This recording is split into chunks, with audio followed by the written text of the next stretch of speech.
Assalamualaikum warahmatullahi wabarakatuh. Allahu Akbar. Allahu Akbar. Allahu Akbar. Allahu Akbar kabira walhamdulillahi katsira wa subhanallahi bukratan wa asila. Alhamdulillahilladzi ja'ala hadzal yaum min aqdamil ayam ahmaduhu hamdan yafuqu hamdal hamidin wa asta'inuhu innahu khairul mu'in wa atawakkal alaihi innahu sikkahul mutawakkilin.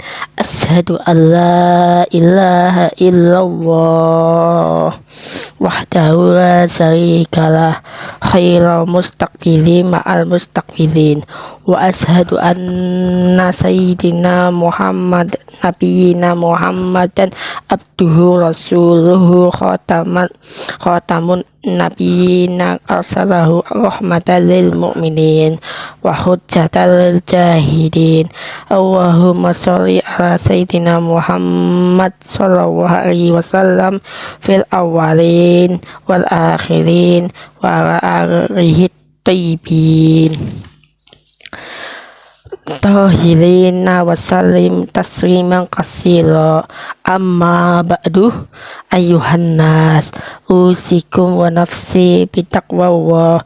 I'lamu anna hadzal yaumun azim sarafahul wa adamahu wa sammahu yaumal hajjal akbar fa'addamu ma'addamawah min hurmati yaumikum hadha bil isari ta'atihi wa tarawui an musakhatihi wa mukhalafaitihi. Qala Allah ta'ala wa man yu'azzim sya'airallah fa innaha min taqwal qulub. Selamat datang dan berjumpa lagi dengan saya Saiful Arifin di channel Saiful Arifin 7481. Di sini saya akan menyajikan konten-konten yang menarik seputar pendidikan, hiburan, dan game klasik. Oke guys.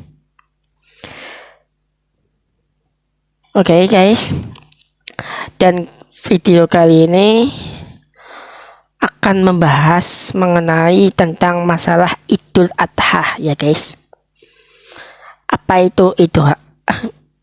Apa saja peristiwa yang terjadi di Idul Adha di dalam syariat Islam dan seperti apakah pembahasan selengkapnya. Jadi jangan lupa tekan tombol like, subscribe, komen, dan share video ini sebanyak-banyaknya ke kerabat dan teman-temannya. Oke, jangan lupa ya guys untuk menonton video ini sampai habis, dan kuucapkan terima kasih dan selamat menyaksikan video ini. Maha besar Allah yang telah mentakdirkan kita sekalian bisa berkumpul di pagi hari ini yang cerah ini untuk menunaikan sholat Idul Adha nantinya di tanggal 29 Juni 2023, tepatnya 10 Zulhijjah 1444 Hijriah, berjatuh pada hari Kamis. Untuk menunaikan Idul Adha sekaligus menghayati hikmah yang tergantung di dalamnya. Allahu Akbar, walillahilham. Peristiwa sejarah yang menandakan hari raya Idul Adha adalah tugas berat yang dibebankan oleh Allah Subhanahu wa Ta'ala kepada Nabi Ibrahim alaihissalam agar beliau menyembelih putranya, yakni Nabi Ismail. Begitu besarnya, begitu beratnya ya, yang dulunya itu mengharapkan anak biar memiliki anak, dan sekarang ini harus dikorbankan, harus direlakan begitu saja. karena mimpinya Nabi Ibrahim alaihissalam untuk menyembelih putranya. Allah Subhanahu wa taala berfirman, A'udzubillahi minasyaitonirrajim. Bismillahirrahmanirrahim. Rabbi yuhab ilai minas sholihin fabasyarnahu bi ghulamin halim falamma balagha ma'ahu sa'yu qala ya bunayya inni ara fil manam anni adbahuka fangdur ma datara qala ya abati al-matu malu satajiduni insya Allah minas sabirin falamma aslama wa tallahu lil habini wa nadainahu ayya Ibrahimu qad saddaqtal ru'ya inna kadzalika nadzil muhsinin inna hadza huwal bala'ul mubin. Yang artinya begini guys, ya Tuhanku, anugerahkanlah aku Nabi Ibrahim anak yang soleh, kemudian kami berikan kabar gembira kepadanya dengan seorang anak yang soleh dan penyantun. Setelah anak itu dapat melakukan usaha bersamanya, Nabi Ibrahim alaihissalam berkata kepadanya, wahai anakku, ya bunayya, sesungguhnya aku bermimpi dalam tidurku bahwasannya aku menyembelih engkau, maka pertimbangkanlah bagaimana pendapatmu. Jadi Nabi Ibrahim itu meminta saran dari sang anaknya. Sang anak menjawab pun, wahai ayahku, kerjakanlah, lakukanlah apa yang diperintahkan itu, niscaya ayah akan mengetahui bahwa diriku termasuk orang-orang yang sabar, insya Allah. Maka ketika keduanya telah mematuhi perintah Allah dan pipi sang anak pun sudah ditempelkan di atas tanah, maka kami berseru kepadanya, wahai Ibrahim, sesungguhnya engkau telah mematuhi perintah berdasarkan mimpi itu, dan sesungguhnya dengan cara seperti itulah kami membalas orang-orang yang berbuat baik. Sesungguhnya peristiwa ini adalah suatu ujian yang nyata. Quran surat As-Saffat ayat 1 sampai 106. Dan akhirnya itu digantikan menjadi seekor domba atau kambing, ya guys, oleh Allah karena ketaatannya Nabi Ibrahim dan Nabi Ismail kepada Allah Subhanahu wa taala. Allahu Akbar, walillahil hamd. Kaum muslimin dan muslimat wal mukminin wal mukminat yang sedang menyaksikan video ini sampai habis. Oke. Untuk menangkap hikmah dari peristiwa Nabi Ibrahim dan Nabi Ismail alaihissalam, kita dapat menelusuri dari beberapa segi. Ada 3 segi. Yang pertama dari segi perintah, yang kedua segi diperintah, yang ketiga segi materi perintah. Kita langsung ulas beberapa segi tersebut. Oke. Yang pertama ialah mengenal jenis perintah.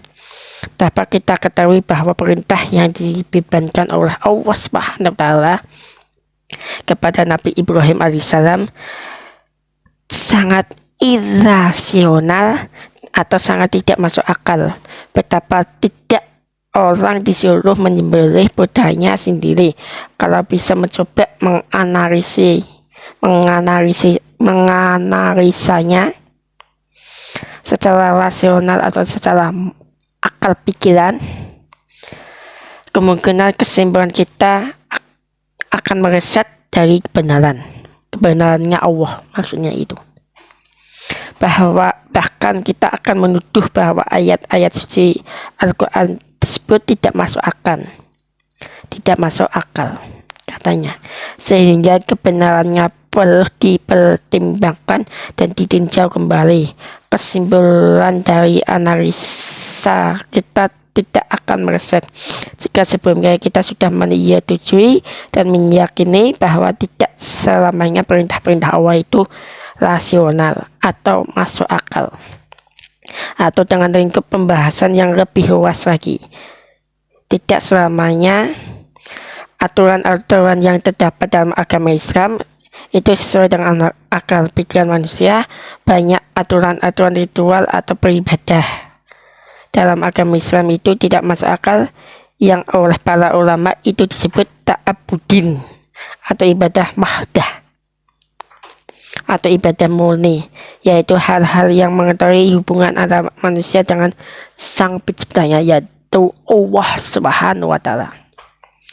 Sedang peraturan-peraturan yang bertarian dengan masalah sosial seperti ekonomi, kehidupan sosial itu disebut dengan khairu mahdah. Jadi ibadah itu ada dua guys, ibadah mahdah dan ibadah khairu mahdah. Ibadah mahdah itu langsung ke Allah, dan ibadah khairu mahdah ke sesama manusia.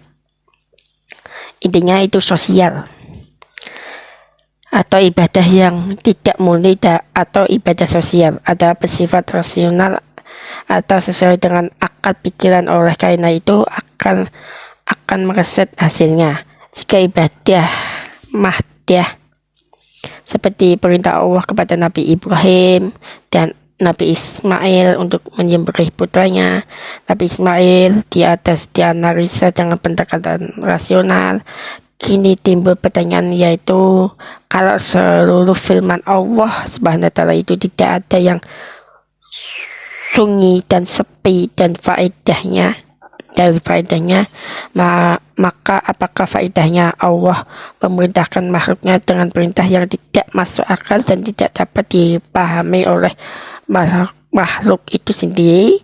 Disinilah Allah mengakhiri kisah tersebut dengan berfirman, A'udzubillahi minasyaitonirrajim, Bismillahirrahmanirrahim, Inna hadza lahuwal bala'ul mubin, yang artinya sesungguhnya hal ini adalah merupakan ujian yang nyata, yaitu ujian kepada Nabi Ibrahim dan Ismail alaihissalam, sampai di mana keduanya mau melaksanakan perintah Allah meskipun perintah tersebut tidak dapat dipahami maksudnya, berarti di luar akal. Allahu Akbar, walillahilham. Kaum muslimin wa muslimat yang sedang menyaksikan video ini sampai habis, tolong ya. Yang kedua adalah mengenal segi yang diperintah. Apabila perintah Allah tersebut ada merupakan batu ujian terhadap Nabi Ibrahim dan Nabi Ismail, maka pertanyaan yang mungkin timbul adalah, untuk apa sih Allah masih juga menguji Nabi Ibrahim dan Nabi Ismail? Bukankah kedua Nabi itu disebut orang-orang yang soleh, yang telah dipilih oleh Allah sendiri? Apakah keduanya mungkin lulus atau gagal dalam menghadapi ujian tersebut? Jawabnya ialah bahwa tentu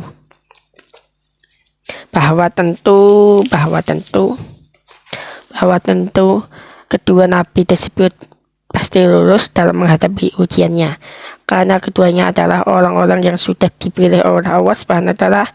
Akan tetapi untuk apa sih kedua nabi tersebut masih diuji? Disinilah kita dapat menangkap hikmah yang agung dalam peristiwa tersebut. Kalau nabi pilihan Allah itu masih juga mendapat ujian hidup, maka kita sebagai makhluk dan sekaligus hambanya Allah yang bukan pilihan tentu lebih layak untuk mendapatkan ujian-ujian dari Allah. Allah Subhanahu wa Ta'ala mungkin menguji makhluknya dengan ujian yang pahit atau ujian manis, sebagaimana firman Allah yang berbunyi sebagai berikut, A'udzubillahi minasyaitonirrajim, Bismillahirrahmanirrahim, Alladzi khalaqal mauta wal hayata liyabluwakum ayyukum ahsanu amala, yang artinya Allah yang menjadikan mati dan hidup untuk menguji kamu, siapa di antara kamu yang lebih baik amalnya. Quran Surat Al-Mulk ayat 2. Dalam menghadapi ujian-ujian ini, kita sendirilah yang akan menjawabnya. Apakah lurus atau gagal dalam menghadapi ujian-ujian dari Allah SWT? Yang jelas, makin teguh seseorang mengikuti ajaran-ajaran Allah dan Rasul-Rasulnya, semakin banyak kemungkinan ia sukses dalam menghadapi ujian. Dan semakin jauh pula seseorang dari ajaran-ajaran agama, semakin lupa pula kemungkinan untuk dapat sukses dalam menghadapi ujian dari Allah SWT. Perlu diperhatikan dengan sungguh-sungguh bahwa manusia itu semakin taat kepada perintah Allah, akan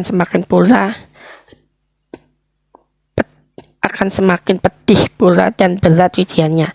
Ia semakin dekat seseorang kepada Allah, akan semakin besar pula ujian yang ditimpakan Allah kepadanya. Pernah Nabi besar Muhammad SAW pernah ditanyai oleh para sahabat, yakni Sa'ad bin Abi Waqqas, tentang orang yang paling pedih dan berat ujiannya di dunia ini.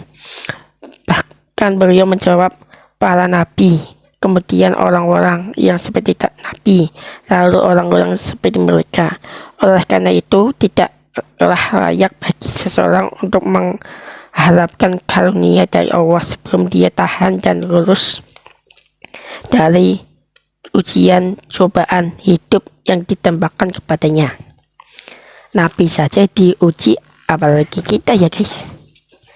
Nabi aja, orang-orang yang terpilih oleh Allah, masih diuji, apalagi kita sebagai hambanya, sebagai umatnya.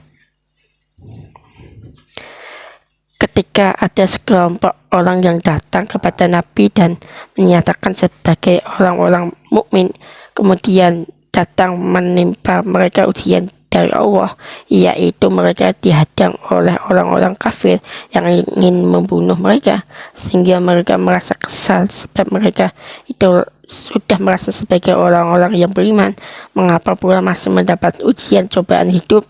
Maka turunlah firman Allah yang berbunyi begini, Bismillahirrahmanirrahim. Alif Lam Mim. Ahasiban nasu ayyutraku ayyaqulu amanna wa hum la yuftanun. Wa laqad fatanna alladziina min qablihim falaya'lamanna Allahu alladziina shadaqu wa ya'lamanna al-kadhibin. Quran Surat Al-Ankabut ayat 1 sampai 30. Yang artinya begini, apabila manusia mengira bahwa mereka akan dibiarkan begitu saja, mengatakan kami sudah beriman tanpa mendapat cobaan, sesungguhnya kami telah mencoba atau menguji orang-orang sebelum mereka agar Allah mengetahui mana orang-orang yang benar-benar beriman dan mana orang-orang yang benar-benar dusta. Quran Surat Al-Ankabut ayat 1 sampai 30. Allahu Akbar, Allahu Akbar, walillahil hamd. Kaum muslimin wal muslimat wal mukminin wal mukminat al ahya'i minhum wal amwat yang sedang menyaksikan video ini sampai habis. Yang ketiga mengenai segi materi perintah. Yang dalam peristiwa Nabi Ibrahim adalah benda yang harus dikorbankan yang berupa putra kesayangan beliau. Banyak ayat Al-Quran yang menyebutkan kata anak bersama dengan kata harta benda, karena keduanya memang merupakan lambang keduniaan. Dalam Al-Quran Allah Subhanahu wa ta'ala berfirman, Al-malu wal banuna zinatul hayati dunia, al-malu wal banuna zinatul hayati dunia, wal baqiyatus sholihatu khairun inda rabbika thawaban wa khairun amala. Yang artinya harta benda dan anak-anak adalah perhiasan hidup di dunia, dan amal-amal yang kekal lagi lebih baik pahalanya di sisi Tuhanmu dan lebih baik untuk dicita-citakan. Quran Surat Al-Kahfi ayat 46. Di samping itu, harta benda dan anak-anak juga merupakan lambang kesenangan di dunia yang sangat digandrungi oleh banyak orang. Padahal pada hakikatnya harta benda dan anak-anak itu merupakan alat yang dipergunakan oleh Allah untuk menguji dan mencoba manusia, sebagaimana firman Allah yang berfirman sebagai berikut, "I'lamu annama amwalukum wa auladukum fitnah wa annallaha indahu ajrun alim." Yang artinya, ketahuilah bahwa harta benda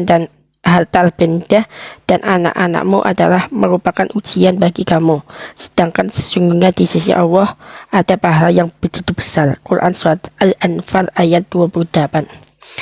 Karena setiap orang cenderung untuk menuruti apa saja dan siapa saja yang disenangi, maka perintah Allah kepada Nabi Ibrahim untuk menyembelih putranya adalah memberi peringatan kepada setiap orang bahwa untuk mencapai kebahagiaan yang sejati, setiap orang dituntut untuk berani mengorbankan, memenggal, memotong kesenangan dan kegantungan hatinya terhadap hal-hal yang merupakan simbol-simbol duniawi. Sebab selagi seseorang manusia masih menggantungi hal tersebut, maka selama itu pula dia akan diperbudak olehnya, dan akan lebih parah lagi akibatnya jika dia berani mencoba melakukan apa saja tanpa mengenal batasan-batasan dan ketentuan-ketentuan agama demi menuruti kesenangan dan kegantungan hatinya. Disinilah sebenarnya titik awal dan permulaan kebinasaan dan kehancuran umat manusia, sebagaimana sabda Nabi Muhammad SAW yang berbunyi sebagai berikut, "Hubbud dunya ra'su kulli khati'ah, hubbud dunya ra'su kulli khati'ah, hubbud dunya ra'su kulli khati'ah." Yang artinya, menggantungi dunia adalah pangkal segala kejahatan.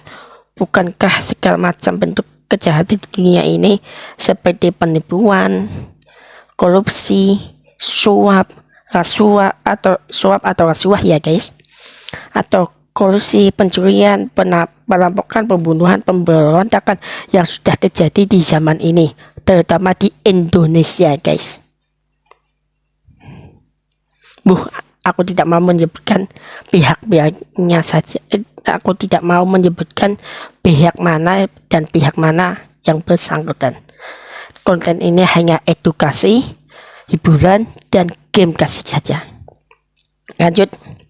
Dan lain sebagainya adalah berpangkal dari keinginan manusia untuk menuruti kesenangan hatinya terhadap hal-hal yang bersifat duniawi. Oleh karena itu, kita diperintah untuk berani mematahkan dan mengorbankan sebagian dari kesenangan hati kita untuk dapat mencapai peringkat manusia yang baik di mata Allah Subhanahu wa Ta'ala. Sebagaimana firman Allah Subhanahu wa Ta'ala, "Lan tanalul birra hatta tunfiqu mimma tuhibbun." Yang artinya, kamu sekalian tidak akan pernah mencapai kebaikan sehingga kamu berani menjelmakan sebagian harta yang kamu cintai. Quran Surat Ali Imran ayat 92. Tolong dibuka ayat suci Al-Qurannya. Quran Surat Ali Imran ayat 92. Memberikan sesuatu barang yang tidak disukai kepada orang lain dapat dilakukan oleh setiap orang, akan tetapi memberikan barang yang sedang dan masih kita sukai atau senangi kepada orang lain, itulah hal yang dilakukan oleh orang-orang yang baik saja, sedikit orangnya. Jika barangnya kita suka itu agak abot, jika barang yang kita tidak disukai itu gampang, itulah yang paling susah bagi manusia untuk mendermakan hartanya. Karena kesenangan kita sih, coba kesenangan kita dipotong, dikorbankan begitu saja untuk agama Allah, pasti hidup kita itu akan tentram, tidak ada ya tadi peristiwa itu. Oleh karena itu, untuk menguji sampai mana rasa sayang kita kepada harta benda dalam kesempitan Idul Adha ini, baginda Nabi Muhammad SAW bersabda, "Mangkana lahu sa'atun falam yudhi fala yaqrabanna musallana." Yang artinya, barang siapa yang mempunyai kecukupan dan tidak mau menyembelih binatang kurban, maka dia tidak usah sholat id bersama Nabi Muhammad. Kini tinggal kita sendiri yang mampu memberikan jawaban apakah kita sudah mampu mengalahkan kesenangan hawa nafsu kita, ataukah kita masih diperbudak olehnya. Allahu Akbar, walillahil hamd. Berarti intinya itu kita harus rela berkorban untuk agama kita, ya guys. Kita jangan nuruti hawa nafsu yang jahat. Kaum muslimin wal muslimat yang mukmin yang sedang menyaksikan video ini sampai habis. Oke, yang terakhir adalah mengenai keberadaan manusia di dunia. Dilukiskan oleh Rasulullah SAW sebagai orang yang berteduh sebentar di bawah pohon yang kemudian pergi lagi, atau seperti orang yang menyeberang jalan. Jadi kehidupan di dunia ini bukan suatu tujuan, melainkan sekedar kehalusan yang mesti dilalui dan bersifat sangat sementara. Sedang dunia itu sendiri dilukiskan oleh baginda Nabi Muhammad SAW sebagai air yang menempel di telunjuk jari yang baru dicelupkan ke dalam lautan. Maka air yang menempel di telunjuk jari dibanding air lautan tersebut tak ubahnya seperti dunia dibanding akhirat. Namun demikian tidak sedikit orang yang silau melihat dunia dan memandang sepele akhirat. Masalahnya karena manusia lebih cepat terpikat kepada apa saja yang segera dirasakan, yaitu dunia dan isinya, sedang manusia kurang tertarik kepada kehidupan akhirat kelak nanti. Karena tidak segera dapat dinikmati, padahal kepuasan menikmati kehidupan dunia ini hanyalah sementara dan semu, sedang kepuasan menikmati kehidupan akhirat kelak nanti adalah abadi dan hakiki. Namun manusia ditakdirkan oleh Allah hanya mampu merasakan hal-hal yang berada di lingkungannya saja, tanpa dapat merasakan hal-hal yang jauh dari dirinya. Dalam Quran, Allah Subhanahu wa Ta'ala menggambarkan kehidupan dunia dan akhirat sebagai berikut.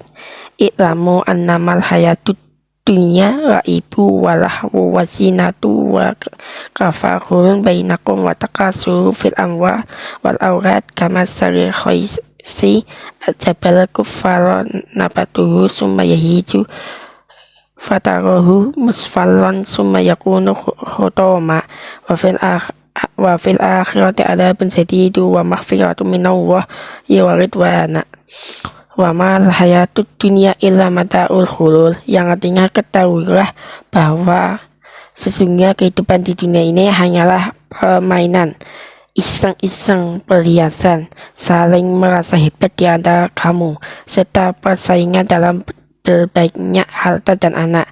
Tak ubahnya seperti air hujan yang menyiram tanaman yang pertumbuhannya dikagumi oleh banyak orang yang menanamnya. Tanaman itu lalu kering dan kemudian kamu lihat tanaman itu menguning dan hancur. Sedang di akhirat terdapat siksa yang pedih bagi orang-orang yang kafir dan munafik, serta ampunan dan keridhaan Allah bagi orang-orang yang mukmin. Dan kehidupan dunia ini tidak lebih baik dari kesenangan yang menipu. Quran surat Al-Hadid ayat 20. Tolong dibuka ya ayat-ayat suci Al-Qurannya. Sebagai orang mukmin yang sudah mempunyai pegangan Al-Quran, seyogyanya kita tidak tertipu oleh kehidupan di dunia ini, ya guys. Bahkan sebaiknya kehidupan di dunia ini harus kita upayakan dengan sungguh-sungguh agar dapat menjadi faktor penentu dalam memperoleh kehidupan akhlak kelak yang abadi dan hakiki. Islam tidak membenci harta benda, tetapi Islam membenci orang-orang yang menjadikan dirinya menjadi budak harta benda. Islam tidak membenci kekayaan, tetapi Islam mengutuk orang yang memperoleh kekayaan tersebut untuk masa-masa yang tidak halal. Apalagi di zaman sekarang ini ada orang yang menghalalkan segala cara, itu tidak baik. Sangat dibenci orang-orang yang menghalalkan segala cara untuk mendapatkan popularitas atau villa yang semu seperti ya sebelum-sebelumnya itu.